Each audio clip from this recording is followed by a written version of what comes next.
Hi, everyone, and welcome to Heal Endometriosis Naturally with Wendy K. Laidlaw. Wendy has spent the last 2 years helping women with various stages of endometriosis to heal naturally after putting her condition into remission. After her own healing success from stage 4 endometriosis and adenomyosis, she's inspired to heal others, and her goal is to help some of the 175 million women know that there is another way other than painkillers, drugs, or surgery. This is the place to be for real talk with real people for real results, so you can learn how to heal your endometriosis naturally. Please note that the opinions expressed in this program may represent options, but are not a substitute for proper medical care. Before starting any new healthcare program, we recommend you consult with a health professional.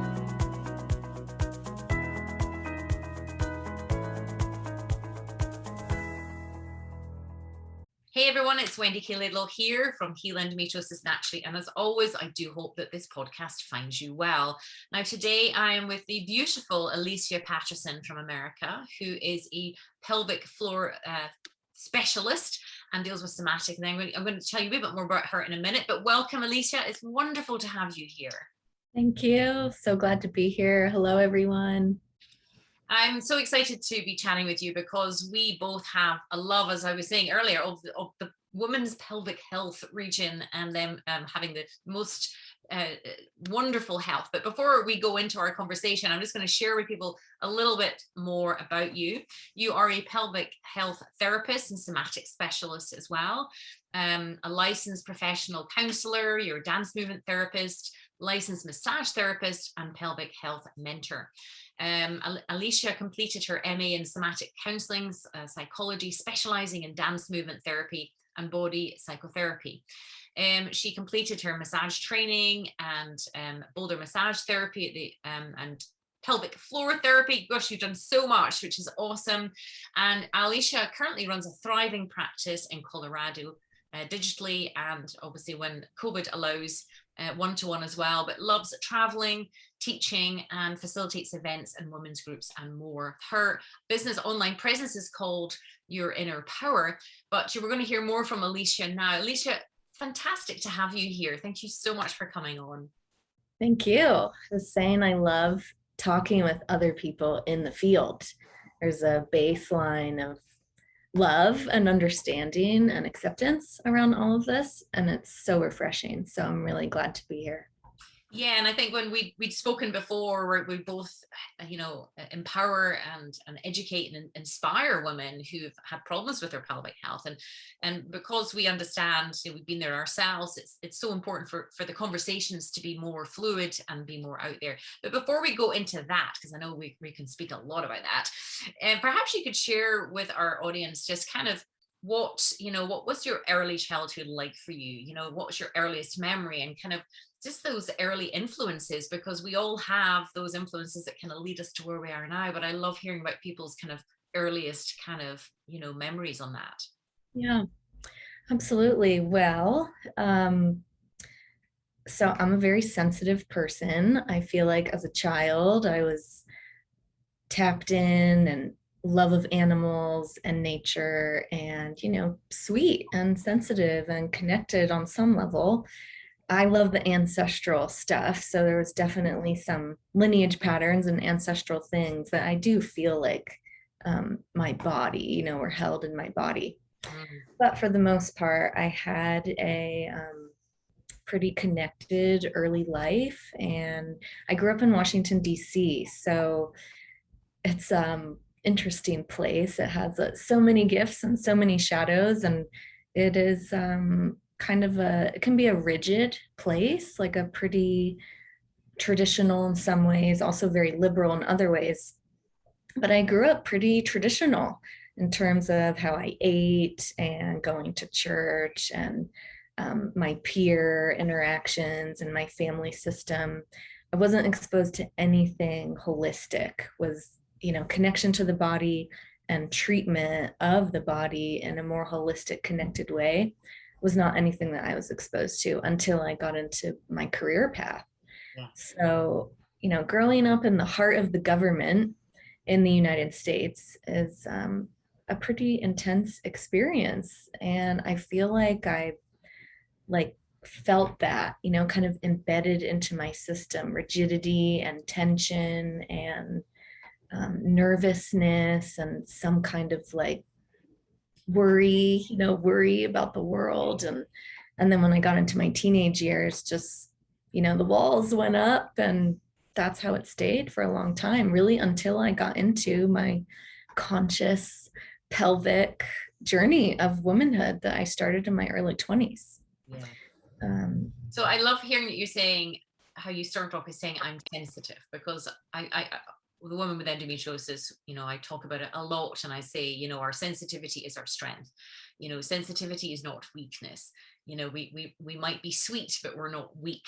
And I think there's this misconception, isn't it? So when were you first aware of that sensitivity? I mean, I hear you saying you loved animals and nature, but when did it first kind of like crystallize for you? oh gosh, I mean, some of my memories around my sensitivity were mostly around animals. We would see roadkill, or like I remember a bird being stuck in one of our the drain at the house, and yeah, it just wrecked me. Like I would bawl my eyes out and be so upset. And I remember my mom also getting a comment from a teacher that like Alicia needs to toughen up. Like something will happen on the playground and she just cries and crumbles. And I think there's some stories about all of that. Yeah. And then, of course, I swung in the other direction as I started to come into myself. And, you know, the adolescent developmental hormonal stuff definitely kind of took me in a certain direction. But that early sensitivity was, and I think it was kind of painful for me. And I didn't have, you know, I mean, our parents, right? Like our parents do wonderful things sometimes, and then sometimes they miss us in ways that like I don't think I always got what I needed in terms of helping myself understand my sensitivity. And that there are lots of skills, like there are lots of ways to navigate that. And I felt like I could have used a little more clarity and leadership and like mentorship about how to handle Yeah. feeling the world, you know, really feeling what I'm seeing and what's happening. And I mean, the word empath and the labels of like highly sensitive person. And sometimes I relate to those, and sometimes I'm like, well, you know, like sometimes I feel like they're kind of like a script of like you are this. And I do think that sensitivity has so much to do with how women's bodies process life. Yeah, totally, totally. And it's interesting here, you're talking about the sensitivity to animals. I was exactly the same. I would see any animal in distress and I would feel its distress. And also interesting that, because I was talking about this recently in a podcast, that, and to some of women in my group, that we didn't get what we needed growing up, and we're never here to bash anybody's parents or judge them or cast out on them. But that's just a biological and emotional and psychological fact, because if they weren't or didn't have that same high degree of sensitivity, how could they relate? How could they, you know, guide? So it's interesting that you said that, because, and that you work in the pelvic health realm, because I think, you know, we'll talk more about this as we go on. The sensitivity, if you think that the energy source for most women is in their pelvis, is in their womb, it is a life force in there. But if there's this extended sensitivity, and as you said earlier about feeling the weight of the world, feeling the responsibility, picking up on all of these things, you obviously, you know, you've had to kind of, you became overwhelmed with those sensory perceptions. So how was that for you as a child? I hear you were crying in the playground, but what beliefs and what statements did you make to yourself at that time about what was happening to you emotionally? Yeah, absolutely. You know, I just read your book, and I was thinking of like, so when did I learn that me and my feelings and my needs were somehow less important than whatever was going on around me? And I've always had it's interesting that I got into counseling. I have high communication and conflict resolution, and like really able to be diplomatic and support and listen and have people feel seen and heard. And some of my most earliest experiences with my friends was always feeling in the middle and I remember feeling like pulled in two directions from different friends and who said this, and the wondering of like, well, how does that feel for me never occurred to me. It was always like, oh, like, well, there's something going on over here, and then this other person is saying this, and it really upset me. It was so confusing.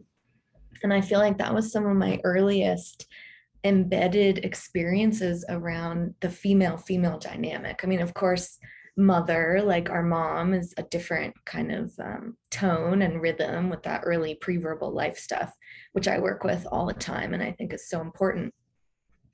But this like intimacy between females, I got some really confusing, very challenging messages as a really young person. And, relating to males is like a whole nother layer of the dynamic between humans. But this like, where do I go? Where do I go if I need something? I didn't really feel like I had many places. So I started to do this stuffing, imploding, like I always say, like most systems trend toward implode or explode. And I definitely learned how to implode really young and started to do that for years. And I do think that it added to all my symptoms. And I had a really, really challenging, painful introduction to menstruation. And like, why am I like experiencing this when all the people in my classes are like, I don't know if they're experiencing this, but I don't think they are. And that was another divide between me and other women and developing girls that I was around, and so isolating. It was really like, I feel sad for my young self when I talk about it. Yeah. And I'm glad that you're bringing it up, because I can feel the sadness for younger you as well. I just did a podcast and a blog about would younger you be proud, because we look back and we think, oh my goodness, we felt lost, alone, abandoned, confused, trying to make sense of a world that was so confusing. It's like, and there was nobody there to guide us. It's, it's not here to blame or shame anyone. It's just a fact that internally that wasn't felt. So therefore you were, you and your body showed that up, and I think very few of us take the time to really kind of give ourselves the compassion now for ourselves. Invariably what happens, these patterns are internalized, which is better, faster, more, be a perfectionist, pusher, people pleaser, critic. These are the strong dominant parts that take up residence in our head, which can be just so soul destroying. So I'm glad that even now for you that you're feeling compassion for that part, because I think we can forget, but that still resides in us, and that still needs attention to this day, doesn't it? Absolutely. Yeah, that's such a big part of my work, is all parts of ourselves, all of our younger selves, every year until who we are now. Even myself as a 25-year-old, like what I wish that I could offer to her and what I work on offering to her, all the way down to my baby self. And yeah, we didn't get what we needed because of the way our societies are structured now. Ideally, we would have a lot of older women teaching us about our bodies, not just our one parent. We don't have the same kind of community. We don't have mentors. We don't have all these levels of like all these people helping us. And it is sad, it's sad for everybody. It's like, I mean, that's like the deep roots of when systems lose their cultures and things are wiped out from them because of colonialism. Yeah. And that like bleeds down onto the young people. And then it just recreates more of that as those people have their own children. Well, it's a really valid point that you bring up, several there, but even about parts work, because I've taken, I don't know if you read Hal and Sidra Stone's Embracing Yourselves and stuff, and I kind of evolved and developed it more for my woman with endometriosis. So I love that you bring that up. I've even got my wee Russian doll here as one of my props that I normally untangle and go, see all these little baby parts of me, all these different ages, different stages. But you're right, it's that you feel it, that yearning, that longing for that wiser older woman who gets you on a physical level and an emotional level, who teaches you how to handle your emotions, what your emotions are meaning, what's happening inside your body, what's normal, what's not normal.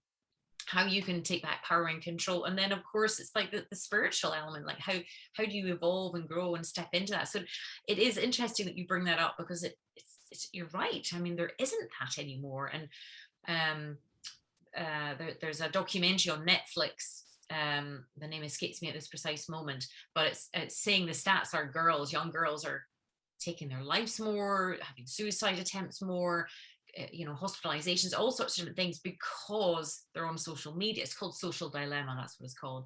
Staggering documentary. And you're right, because at the core, we don't have, as women, that female support that we need to understand. Because how do you know if you don't know? If you don't know, you don't know. So how do you know? And then girls now are going online to learn. It's all flash in the pan. It's all fake news. It's all sensationalized, which triggers in the nervous system and everything anyway. So it's interesting. I picked up on what you said there about when your teenage years, you kind of went the other way. So obviously being very sensitive as a little girl, you've really become aware of you being the mediator, the peacemaker for everyone, because of your sensitivity, trying to understand everybody all around about you. You are just, you're my woman, our woman. I completely understand that journey. I totally relate. But in your teenage years, tell me about that. You said you did kind of like you flipped to the other side. Oh, yeah. Oh, gosh. Well, I always laugh when I talk about this. Really, truly feels like another me, another life. So I got really into sports, super athletic. I had a long, not career, but almost like an adolescent and college career in tennis. And that was it was my outlet. It was where I brought my feelings. It's such a solo experience to be on the tennis court. It's not this like team, like on a soccer field. It has a little bit more relational aspect.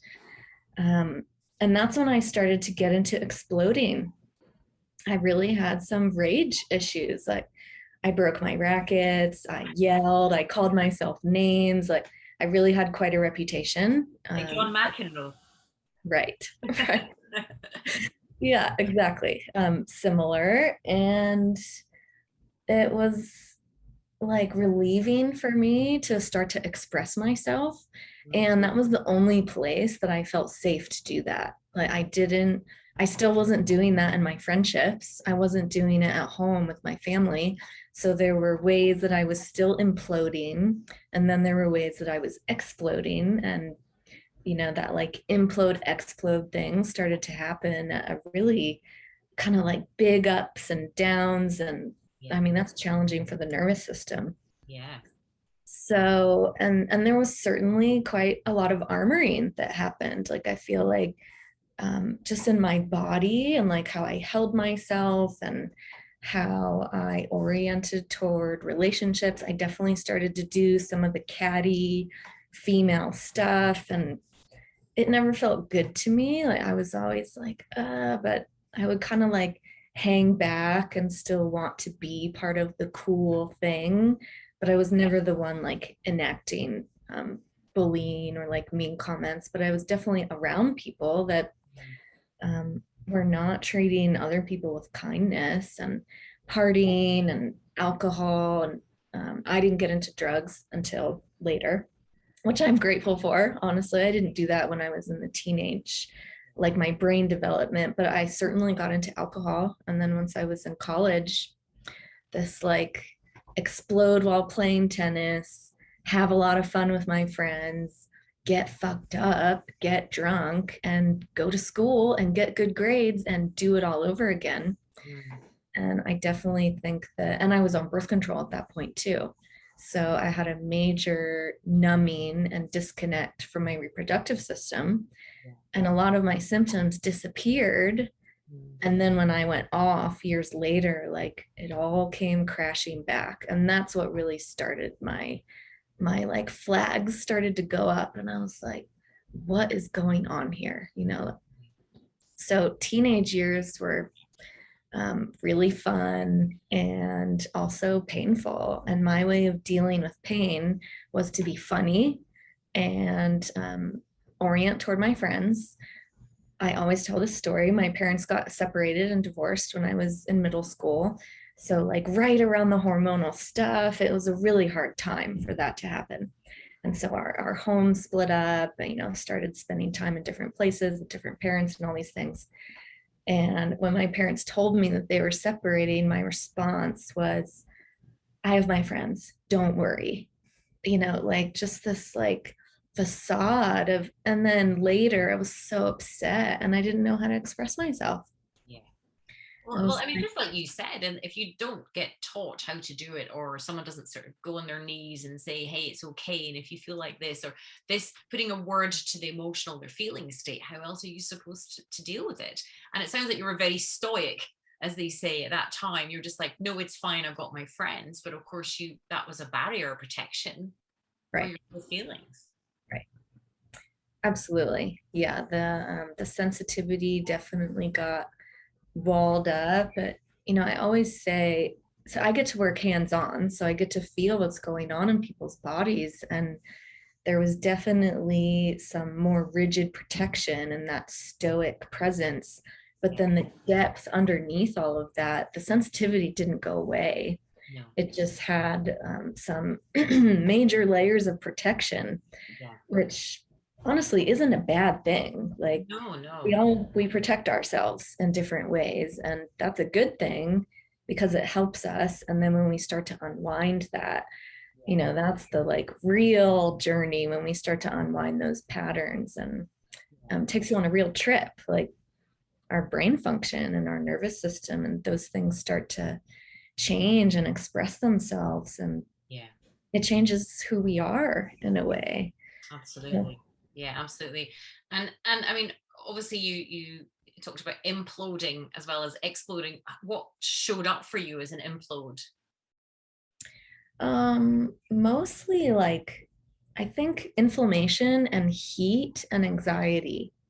So I didn't have a lot of physical symptoms in terms of like really hard digestive stuff. I mean, I was a high performing athlete. I was working my ass off, exercising and like not eating great and consuming alcohol and just doing like whatever that like college story is. I was absolutely, um, but I think that because I was exercising the way that I was, my body just kind of turned into a machine, and I got good grades. Like I had all this like high performing stuff going on, but then on the inside, I was tense and anxious and way up in my head, not in my body, and pretty disconnected, like numb. If you had asked me at age 21, well, what do you feel in your body? I remember one of my teammates was like, I never did stretching. We would run, we would lift weights, we would practice on the court, a lot of like high intensity heat building activity. And she said, why don't we try yoga and stretch? And I was like, that's dumb. Like that was my response. I had no flexibility. I had no expansiveness. I was a tense, rigid, linear, hot, anxious But it's body. a great adaptation to how you were feeling, because by keeping yourself busy and intense, you didn't have a chance to think. So that was a very clever adaptive technique at that time. And do you think it was the splitting of your parents that made this pendulum swing the other way? Do you think that was the catalyst, or were you kind of headed that way anyway, do you think? I mean, I think that definitely was like a hard pivot. Like I really had to, um, just to get through the school day, like if I'm like, well, what does this mean for my life? And oh, like I'm gonna be like on the weekends, I'm gonna be going and staying in this house or like whatever. And so I do think that I avoided that by diverting my attention and focusing on other things for sure. Yeah. But I think I was like already trying to figure myself out. And I mean, the middle school stuff with What peers. age were you there? What age around about that time? 12. 12. Yeah. So, I remember that time, like, I had some friends that like were for me, like my heart, like my better friends.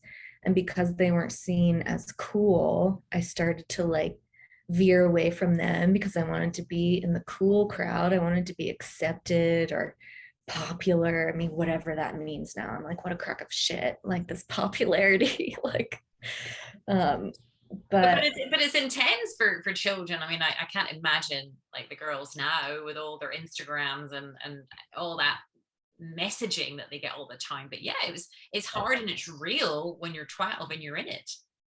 absolutely. Yeah, that was another way of protecting myself. I'm going, okay, my family, like my sense of my family is starting to change. So I need cohesion and organization somewhere else. And I'm going to get it by being popular and by being, whatever the school and the image and So it's a very logical process. And I think, thank you for being so open and vulnerable, because I think, again, when people listening, it's very logical, philosophical approach to life, and that's just what you do when you're trying to cope, when your family is just been disintegrating, and then you're looking for that. And I think at that age and stage, anyway, there's so many body changes, hormonal changes, peer pressure, your school, education, so much going on. You're trying to make sense of this confusing, combobulating world that's out there, that's a natural gravitation, because you're looking for that connection, that security, aren't you, to reintegrate yourself into something like that. absolutely. Yeah. I mean, I feel like our greatest challenge also has our greatest gifts, this like faster, hotter, like go-getter. I'm totally that like type A, now I have my own business and I lead a team and I'm so motivated, from that experience of I used to crumble, I used to collapse. So I think of tissues, they either go rigid or they collapse. And my response after collapsing for a certain amount of time was to go in the other direction. And I was like, I'm going to do this for myself. Like, whatever, I'm not getting what I need. So I'm going to have to do this by myself. And that's what I've done for years. And now I'm finally getting to the point where I'm like, okay, it's taken me over a decade. I've been working on surrendering and letting my body like not be so rigid. And I'm still working on it. That's what I tell everybody. I'm like, these patterns are profound. It takes time. It takes many, many years for those things to start to turn around. But I'm in such a better place with myself, emotionally, mentally, physiologically, and with my cycle. Yeah. Which was my whole reason for getting into all of this. Was I had horrible cycles. It was just like debilitating for me. So the correlation between emotional and developmental and like how our nervous system and how our tissues form patterns is profound. We're never going to get away from that. We can transform ourselves. But this is why it's great having you on and we're having these conversations, because we think of the immune system, the nervous system, digestive, all the organ systems are affected by our environment and our feelings and our emotions. Everything is so interconnected. But sadly, in addition to the breakdown of societies and aunts and grannies and things, wise women, there's this, what's happened in the mainstream medical is they compartmentalize the body into separate parts. And then women, again, because they don't have that, that wiser, older group of women to educate them and inform them and support them as well, don't understand that. So people then have, look at endometriosis as an example. The immune system should be strong enough to go around and mop up any endometrial deposits that are lying around, wherever it is. I mean, it doesn't really matter how it arrives there, but if it's displaced, it should be mopped up by the immune system. But if the nervous system is dialed up and there's stuff from, small T trauma, large T trauma, or stuff going on subconsciously, or there's, all sorts of different things going on, then the nervous system's dialed up and that impairs the immune system. So it's wonderful that we're having this conversation, because it's these types of conversations that people, they let women off the hook. They kind of go, oh, it's not all in my head. Because sadly, a lot of women with endometriosis get told that they're imagining the pain. Can you imagine that? They're being told it's all in their head. So it's great that you understand, you know, that you fully get that. And I think many women who work in the field do. But there's so many women don't understand that. And again, this is the reasons I do these podcasts, these interviews, to say there's so much more to this than just one thing. Like going to a male doctor who's never had a period in his life, how could he ever begin to understand you, you know, and guide you? And he's going to do so with symptom suppressors, you know, not come back into your emotions and your feelings and connectedness to your body. I'm going to jump back a bit. I loved when you said that what were your greatest challenges have now really set you up for the future. And so that mindset is wonderful. And I think that's what I do encourage a lot of the women that I work with, just to really tune into that. Well, it wasn't happening to you, it was happening for you. Right. And what would you say when you look back was your greatest gift of those challenges? Oh, that's a great question. Sorry, I have a bug in here. I mean, I feel like, you know, in my work and in my life, and, you know, I've been in this like conscious pelvis thing for about 15-ish, over a decade, 10 to 15 years. And I definitely experienced a like helplessness and powerlessness and confusion. And I just got to this point where I don't think I consciously knew that at the point. But now that I look back, I got to this point where I said, none of this is working for me. I'm going to figure this out. And that for me is empowering. Yeah. And I want to be empowered around my own body and my health and the choices that I make. And the reason, I mean, there's so many reasons. I had really hard cycles. And then I experienced a sexual assault. And within a year of being assaulted, I had an abnormal PAP. I had precancerous dysplasia. I had no idea what was going on. I was young. I didn't even know what she was talking about. She's talking about my cervix. And I was like, what's that? You know, like I just I had no education. I didn't understand. I went through this procedure, the LEAP, that I really feel like impacted my nervous system and my brain function. Wow. And that was one of the biggest things that propelled me into doing my own pelvic healing work and doing internal work and starting to work with all the different holistic remedies. So I never would have found that. I don't know if I would have gone in that direction full force if I hadn't had this event that was really traumatic for me. I mean, it was painful, confusing, and then I feel like it just kind of like spun me into like more function in a way. But I got to this point where I said, this system is not serving me, and I chose to go in a different direction. And that can be scary, you know, because you're getting these messages of like, if you don't, or it's like, you know, you could die. I mean, that's really like the message of the allopathic system. They're like, if you don't, something horrible is going to happen. It's like, well, there's a lot more to the picture that they don't talk about and they don't share. And those challenges and that, like, I was numb, I was disconnected, I didn't stand up for myself, all these things led me into being empowered. And so I always tell my clients, like, I wish you could see me 20 years ago. You know, I was not, it's been a journey. It's been a real process for me to start to figure out how I'm going to navigate this. And now I feel like so confident and so in charge and so happy and mostly symptom free with my pelvic health. And for me to say that after what it used to be for me really is an accomplishment. Well, thank you again for sharing and being so open. And I know you kind of went over that, but have that kind of experience happen to you leaves deep, deep scars, you know, right. Internal, emotionally, spiritually, because it's that disempowerment, it's that helplessness of that situation. But equally, something in you said, no, I'm going to take back power and control, because we don't have the family systems or the society to support us as women now. We have to come, that's where the internalization of self-support, but equally reaching out to women who do get you to create your own community. I call them Knights of the Round Table, King Arthur.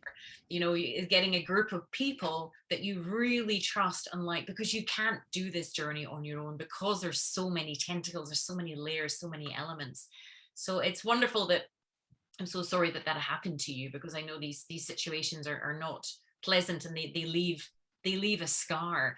But it's coming from a place of scars now that you're teaching, and you're doing your work rather from the wounds which you found yourself in at the time. So perhaps you could share, like, you know, obviously it's wonderful that you do the hands-on work as well. I know you do online digital work as well, but so how do you approach the pelvic health of a woman? Because obviously, as we've just kind of skimmed over and touched on, we just all need to accept as women, we store our feelings and our emotions in our pelvis. That's where we store it. That's as women, and that's because the life force of the womb is there. So how does your work kind of touch on that and help women? Right. Well, so I was going to say this a little while ago. One of my favorite people that talks about this connection between the nervous system, the endocrine system, the immune system, our mental and emotional health, and how that impacts our tissues and our body, and the correlation with illness and disease, is Gabor Mate. He's like my healing crush. Love him. He's so great. So, he's you know, good at understanding addiction, you know, all sorts of childhood trauma, all disease stems from childhood, etc. Yeah, so glad we're on the same page there, because he's amazing. Right. Yeah, I love him. He's so good at articulating himself without, like, I read other authors and I can feel their bias. You know, I can feel they're like strong, and I just experience him as so objective and diplomatic. And he's like, look, my whole career has been in medicine. This is what I've seen, you know? So I just love how he breaks it down. So I really relate to his perspective, and that's like where I'm coming from, is I need to address someone's experience of their body. If they are disconnected and they don't know what they're feeling, then we have to look at emotional and mental and developmental experiences, and like what's really going on there, and what are the pieces to the story. So I mean, I'm thinking of countless clients that they come to me with a symptom. I'm thinking of like extreme, like vaginal infection or BV or yeast overgrowth for years. You know, they can't kick it. They've tried all the things, they've been to all the doctors. And then we start to get into their history, and they're telling me about this manipulative, coercive, like borderline sexual abusive partner that they had for 3 years, and that they have not really accepted it or talked about it or addressed it. They're just trying to treat their symptom. And I'm here going, well, your experience of that relationship, and that you were engaging sexually with a person that was treating you like that, your body is pissed off. And like that's part of what's going on here. And I do want to address the symptoms, and I do a lot of holistic treatment planning with herbs and supplements and digestion stuff, and all of that is important. But the psychological, the emotional, the relational, when people start to address that stuff, and they do work with their tissues. So I teach and give a lot of education about, here's where your bladder is, here's your uterus, here's the vaginal tunnel. Like, let's just talk about all these tissues. Here's what's going on with your rectum. That's the back of your pelvis, is the bottom of your digestive tube. So I love education, anatomy focused, emotional, energetic, endocrine and nervous system and immune system level. We have to include all those things. And ultimately for me, it's a spiritual journey.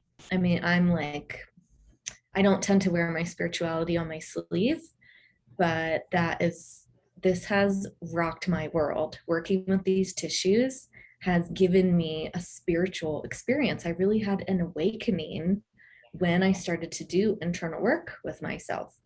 And that's, you know, all the woo people, all the energy healers, the sacred feminine workers, they're really on that side of things.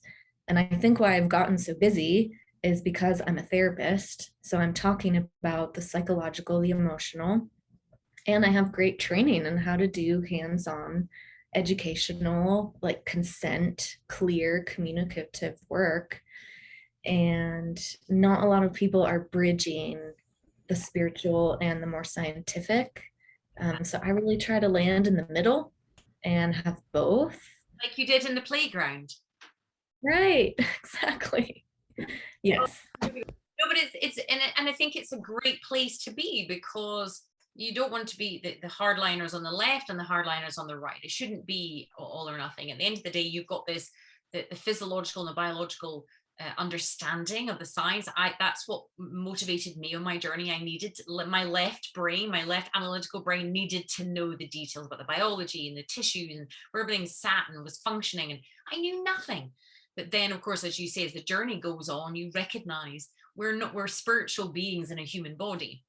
We're emotional beings, we're energetic beings, and we're not here to be weird, wacky, or woo-woo. That energy from atoms, subatomic particles, they turn into matter. So, so exactly, I think, but when people get that, I think you have to kind of meet people where they're at when they start the journey, and then they understand. And so that's why you're so successful in your field, because you understand the physiology, but you also understand the emotional and the spiritual side of things too, which us as women, we do know that intuitively. We know that in our gut. It's just that society dispels it or rejects it. Or when we're talking about female pelvic health, we're going to a man. Funnily enough, we're not so open when we go to men about our pelvic health, are we? So it's wonderful that you're allowing women the opportunity to, yes, be very pragmatic and practical about their health, but also educating them and helping them connect emotionally to themselves as well. Absolutely. Even down to the names of body parts. So many of the names of female, quote, female tissues are named after men that discovered the tissue. So this goes so deep. This is like ancient stuff. Hilarious. It's incredible. And I always talk about and I educate. So my journey, people are like, well, I did intensive internal work for about 2 years with an incredible practitioner. And I felt a little smacked in my face about how emotional and spiritual. And honestly, it was a little destabilizing for me in some ways, because I feel like my consciousness went through an awakening, and I had dreams and messages and visitors, truly like spirit visitors in my field. And I had not experienced that before. And it really was because of the process I was going through. And so I like to educate about this psychic gifts that can show up when people do this work, so that they're not surprised. Freaked out. But I mean, all that happens is this deeper connection on a wider capacity. I mean, you've described your life to this point. It was an overstimulating environment. The world you were almost getting electric shocks from throughout your whole life. So you had to learn to how do I. It's like a fuse box at home, an electrical fuse box. If there's too much power comes in, the fuse bursts and blows. So our brains, our nervous system learn to switch off from those things, that overstimulation. So you've had to learn how to do that in a way that, that is self-protecting, as we talked about early on. Right.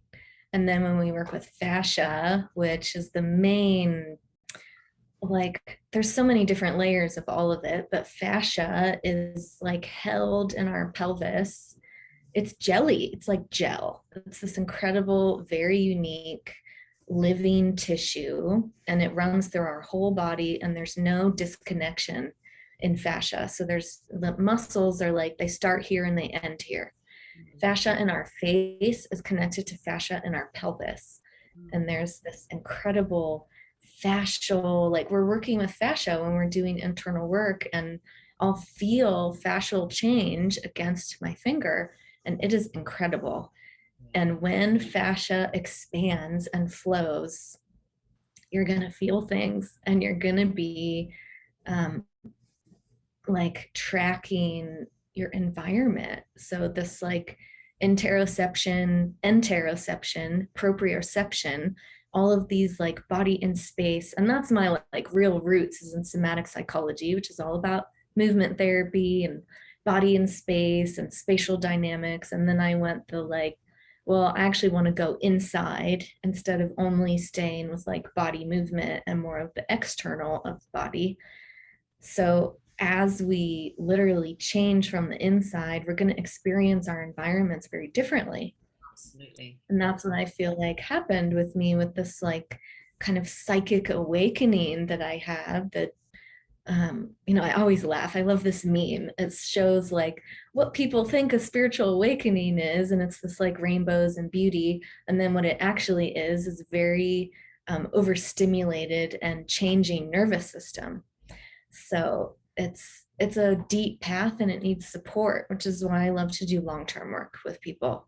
I don't like come in and have a session and you'll have this big experience and bye, see you later. I don't do that. I only do like the big journey with people, the long-term stuff. Because honestly, that's what I wish I had. I wish I had somebody doing the whole thing. Yeah. So, I bet there's a part of you that wished you'd had. I know myself, I've created my business in the way that I wish I'd had someone have it all there for me, so I didn't have to go scrabbling around trying to figure it all out myself. So but I love that you mentioned fascia, because I always remember I went to get myofascia massage for the adhesions that developed in my abdomen after my 6th surgery. And the physio at the time, she explained fascia as like one big gigantic bodysuit from head to toe, to fingers to toes. And it's all connected. And as you say, as you're releasing the fascia, which is tight, you're getting more blood supply, you're getting more oxygen through the body. And of course, you're releasing energy, throughout the whole body. So is it any wonder, that we are feeling more connected to our environment? But of course, these integrations, as you say, and this is what's key about getting the proper support, has to be done a little by little by little, because if you do too much or it's too harsh, you can overwhelm yourself, and you still have to go into your everyday and your relationships and your work, and you still, so the integration is key as well. So it's lovely that that's how you work, because it's very dear to my heart as well. It's all about, I work women from 6 months to 12 months because it's not a quick fix. And I think the current medical field feed into that quick fix mentality of here's a drug, here's a painkiller, here's a surgical procedure. But right. But something's showing up, something's dysfunctioning, there's dis-ease happening. So it's a disservice almost to treat it with painkillers, drugs, or surgery, isn't it, when there's things showing up? Absolutely. I mean, I never want to bash the medical system. I always say like they do incredible things at times, but when it comes to female reproductive health, they are failing. The numbers of hysterectomies that happen every year in modern societies, and my thing is there informed consent? Do people actually know what they might experience in their digestion once the uterus is removed? It's like that. I get angry about that. That makes me have a lot of feelings. We need to go on a rant together on that, because my mission before I die is to make sure that hysterectomies are banned. Because women, if they knew, I mean, my mum had one and she was never the same afterwards. And as you say, once the womb's removed and this beautifully structured internal system, the bladder falls on top of the intestines, and your digestive system has so many side effects. So I'm glad to hear you say this as well. I promised we didn't have this primed before, but it can you imagine, again, I think the podcast before last was about, can you imagine if this was men's reproductive organs being snipped? Right. I don't think so. Yeah. I mean, that goes so deep. But can you imagine, like I read an article that at some point that there was some type of birth control for men that had very low side effects, and it was banned because it was cheap and it was easy and it was lower side effects. And because of the minimal side effects, they said, no, this isn't okay.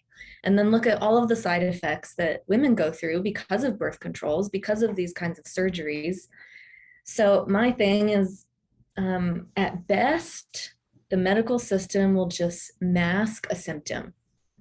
At worst, it does long-term damage that is irreversible. And that, like the bladder mesh thing, those mesh implants that like held they can't be removed. So many women got suicidal. They're like, I'm out of life because of this. Huge lawsuits. The thing was recalled. It's like, what are we doing to women's bodies? It's just a modern version of that. I'm reading that book that you mentioned, Unwell Women, about the dissection and the fascination with the female system. And this, like, it's mutilating. I just don't, I have really. It's barbaric. I mean, again, this a podcast last week was about how on earth are the procedures, medical procedures, used 150 years ago on women and their pelvic region still being used today. Whereas Jeff Bezos from Amazon goes up on a rocket at Right. $13 trillion or whatever. You know, if it was his pelvic region being affected, he wouldn't be going up in a rocket and the system would be completely different. And I'm like you, I'm not here to bash the medical field. There's a time and a place for things. They do brilliant accident and emergency and transplants and that kind of stuff. But when it's women's pelvic health, it is so outdated right now, the way that it's being treated, women are being treated. And this is why it's wonderful that we're able to have these kind of conversations to say to women, if they're sitting on the fence, for goodness sake, do your research, don't react, and don't, just go by what a male doctor is telling you, but go and do your own research and ask the questions that they don't want you to ask. Because intuitively, coming back to our instincts again, there'll be some part of them going, yeah, I know deep down it ain't that quick a fix, because there are emotional issues there. There is stuff. And it doesn't mean that you get a pill for being depressed, like an antidepressant, or you're told you're bipolar because you're up and down. No, there's the reason why you're feeling the way that you are physically and emotionally. Right. I mean, it's incredible that my acupuncturist, I've been seeing him for years, and he's like my therapist. He knows everything about me. Talk to him about my relationship and my family and my health and symptoms and whatever. And he's like, the more you express your emotions and get them out, the better your body's doing. And there's multiple people in the female pelvic health world that talk about some curiosity. If you let yourself emote, have a big cry, do whatever you need to do to express yourself and let your emotions out.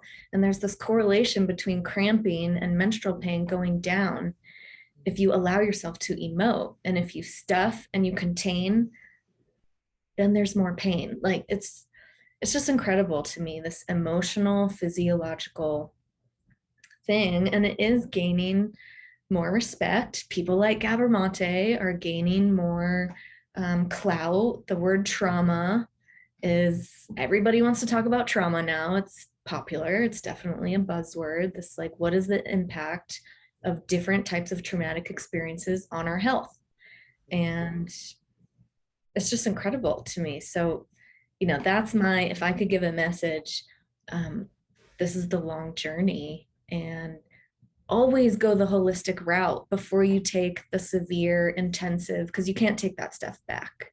Well, you can't put certain parts back in when they've been removed, and the damage that's done. I mean, I think Nora Covey, who runs a hysterectomy education resources services called HERS Foundation, which is amazing. She talks, I think, there are over 110 different side effects you can get from hysterectomies. And that's not talking about the laparoscopies that are done on women to get a diagnosis in the first place, which, don't get me on my soapbox about that. How on earth in this day and age, when you can send men to the moon and Mars, that you can't get a diagnosis for endometriosis through a blood test, which it is in development, but there's not enough money in, so it's not moving through quickly enough. But exactly, how can all these things be happening to women, and this treatment being carrying on, and women don't know about it? But I think it's like what you said about the emotional side. I think if we as women can be more accepting of ourselves and our emotions, and allow other women their emotions, and then it becomes, and even men, to be fair, there's a lot of sensitive men out there who are being bashed by the toxic, misogynist and patriarchal type people who, like you got told, or your teacher, toughen up. What do you mean? Right. Toughen up? We're human beings. Our emotions are a response to our environment. We're not advocating here going and shouting and being angry in people's faces, but what we are is advocating is paying attention to the emotions and how they are showing up in your body, and how by releasing the emotions they can actually. I do a 21-day challenge, and it's phenomenal. I just get women to journal and do meditation. That's all I get them to do. Mm-hmm. 21 days are profound. Why? Because they're slowly over 21 days connecting to their real thoughts and feelings and beliefs about themselves.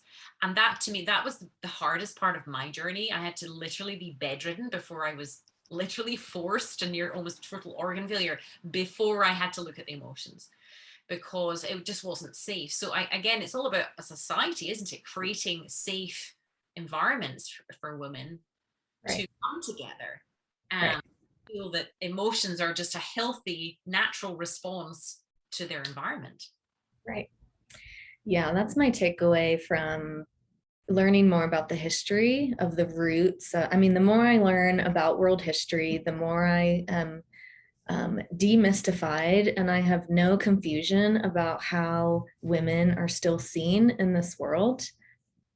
You know, like, look at the data, look at what is available for somebody who, like you said, wants to go into space, and then what is available for females who are suffering because of a symptom that could use a lot more research and care and funding.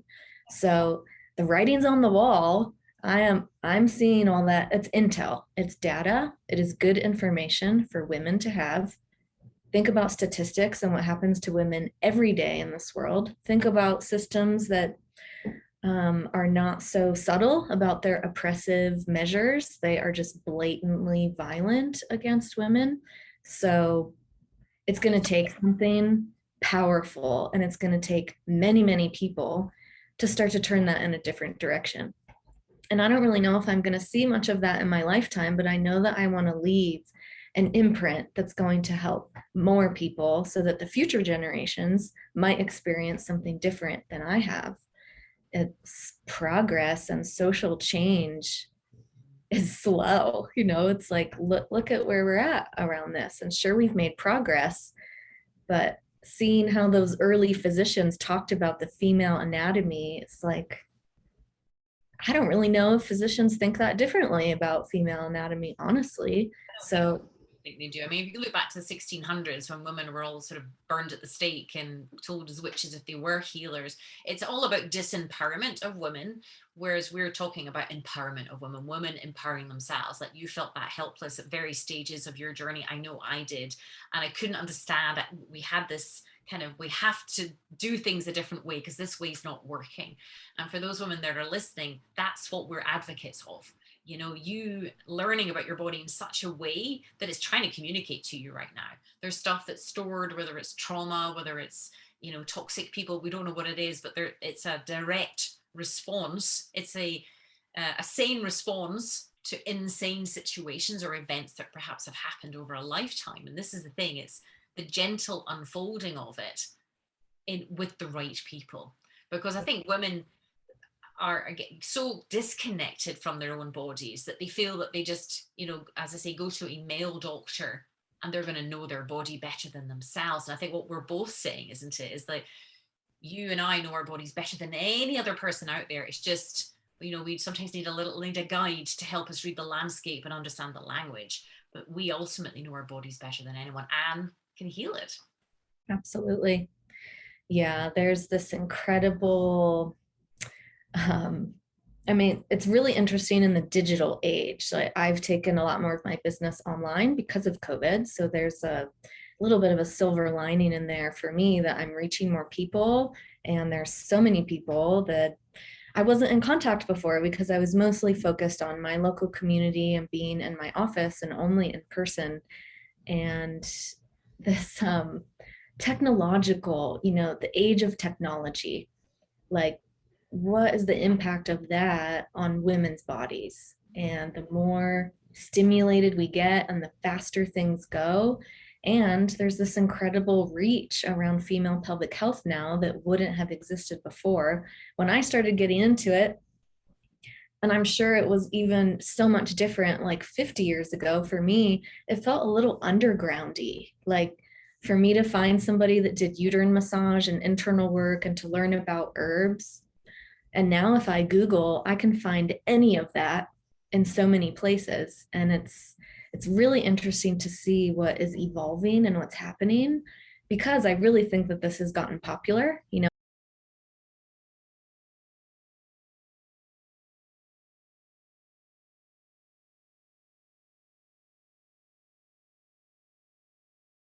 Mama Gina and all these people that are the more mainstream, like your body is giving you signals. You need to listen. If you live in a female body, and this is what I'm always saying to my clients, at this point, I in here, like I'm good.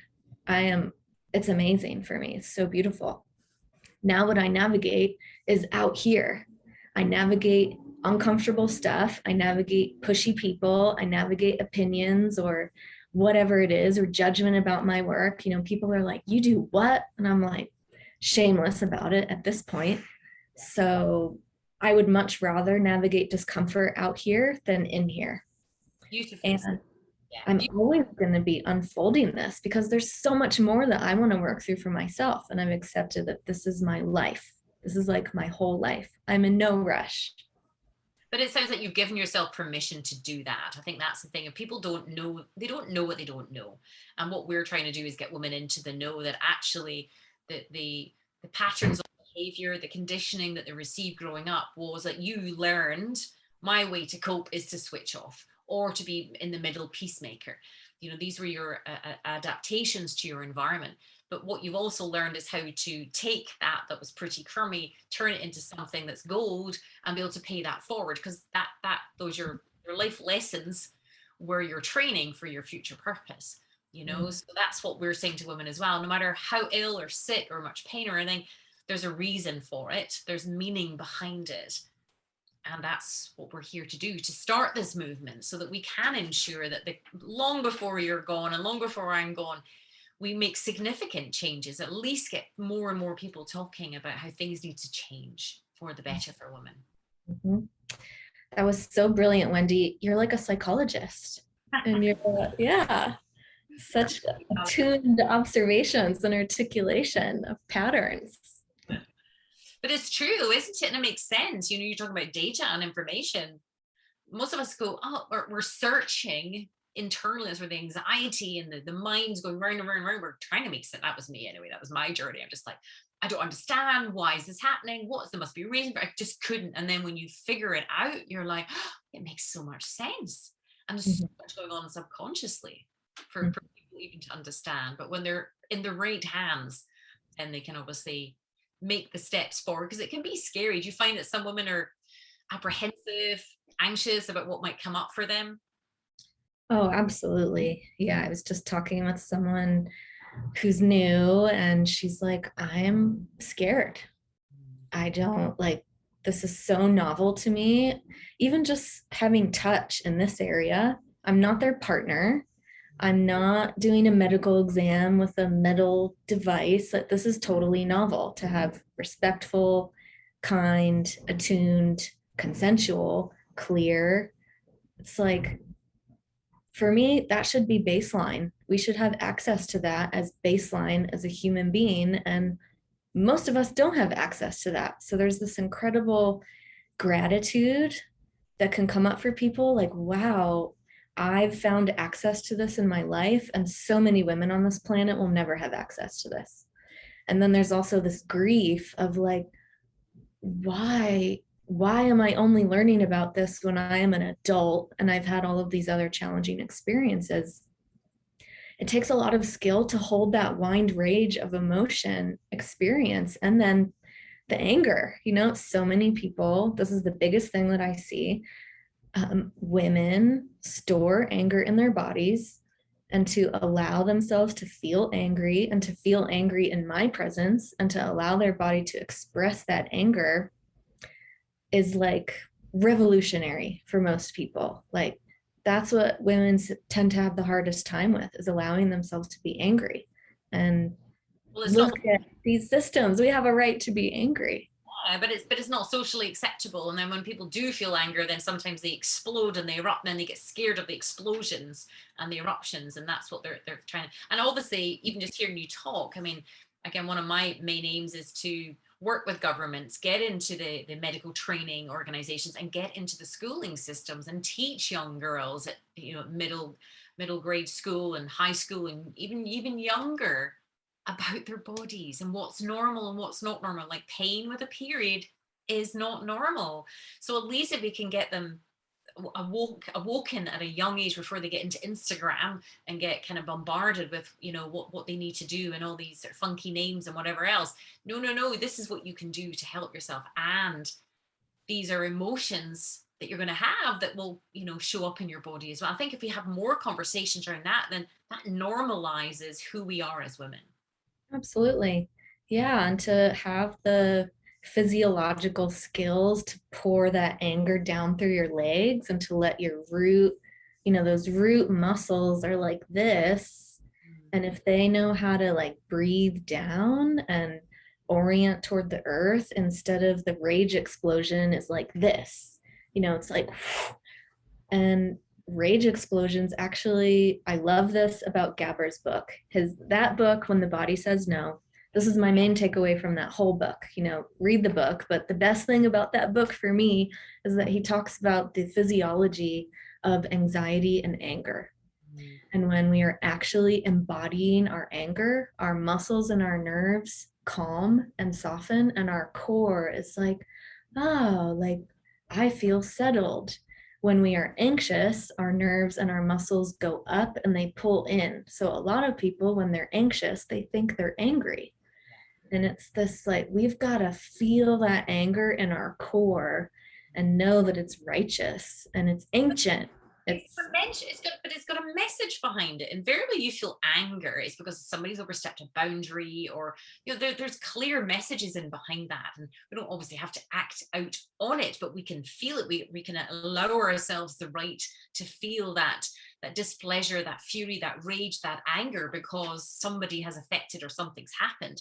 And I think that's it. There's just so many people preaching from the hilltops about what you can and what you can't do, and what you should and what you shouldn't do, being shooted all over the place. So most women are trying to do the best they can and be the, you know, the people pleaser and be the perfectionist, and it's exhausting. As any wonder that women's health is in such a poor state as it is today. Absolutely. Yeah, we need safety. You know, nobody's going to go into this if they don't feel safe. We have to create safety. I felt safe because I knew the woman I worked with from dance. You know, I heard about the work years before I did it. It's really funny to me. I had a therapist ask me, I did a uterine massage. That was my first healing pelvic experience, was I got this abdominal work. It was so emotional for me. It really surprised me. I was like, wow, where's that coming from? You know, I thought I was getting this to help my cramps. And then it was this like spiritual, emotional thing. And I was telling my therapist about it at the time, and she asked me if I was going to do internal work. And my response was, I was ashamed, and I got angry at her. And I was like, how dare you ask me that? Like, I had no idea what she was even talking about. I didn't even know it was a thing. But my message around it was that like, that was a bad thing to do. Yeah, and years later, here I am. I'm a practitioner. I like to normalize this. I like to educate about it, and to, you know, reduce the stigma around these are tissues that need love just like any other tissue in our body. We get our face worked on for our vanity and our beauty. We get massages to help ourselves feel well. And then these pelvic tissues are totally ignored and they go numb. And then we have symptoms and we're like, why do I have symptoms? You know, look at the data. It's like, if we just look at X plus Y equals Z, it's quite simple when we start addressing it, is why I love the anatomical side of things. There's the anatomical reasoning for why we're experiencing symptoms and emotional dysfunction and pelvic pain. Yeah. No, I love that you refer to it as tissues. It just takes it back to what it is, you know, just cellular tissues that, you know, just, and I love that you said it needs love. So Alicia, thank you so much for coming on and chatting and sharing your journey and where you're at, the wonderful work that you're doing and helping women release from all that tension and suffering. How can people learn more about you if they want to reach out to you? Yeah, sorry, my throat is scratchy. Thank you for having me. So I'm all over the place. I'm on social media channels. My website has a ton of information. I have my programs are always evolving and changing, so I'm not going to go into all of that. My most tender, closer shares are on my email list. I do share on social media, but I give the most sharing on my private email list. So subscribing to email is the best way to get like the most dibs and the recent updates if you want in on something. And then I'm all over Facebook and Instagram and YouTube and LinkedIn. And you can find me by my name, Alicia Patterson. You can also look for Your Inner Power. Is like on Facebook, it's Your Inner Power with Alicia Patterson. And I have so many things that I want to share, and it's a lot. So one step at a time, so that, like you said, we don't want it to be overwhelming. We want it to be like palatable and tolerable. Absolutely. And I think that's the key, isn't it? Is little by little, little becomes a lot, as the Tasmanian proverb said, because I think it allows us to integrate this new way of understanding our bodies and ourselves and our emotions that have been alien to us before, that we've had dysfunctional kind of reactions to before, whether it be our bodies, our female genitalia, to our outbursts and our emotions. Absolutely. Yeah, these tissues are alive. They are living, they are responding to what's happening. And it is a whole journey. It's taken me years to, like, now it's a whole lifestyle for me. This is the way that I live, but it has taken me 15 years to really get into this place that I'm at now. So, don't compare, just like sit back and like, where am I now? What stage of life am I in? A 21-year-old person is going to have a very different experience than an elder who gave birth to 5 babies. It's like, we have to notice where are we at in our life now and what do we need. And that's why I don't love cookie cutter programs. I like to work with people like, what's going on for you? Because that's how people have the best experience, I've found. Absolutely. Well, Luke, thank you so much for coming on and sharing your story and your experience. And it's marvelous, the work that you're doing. And yeah, we look forward to speaking to you again soon. Thank you.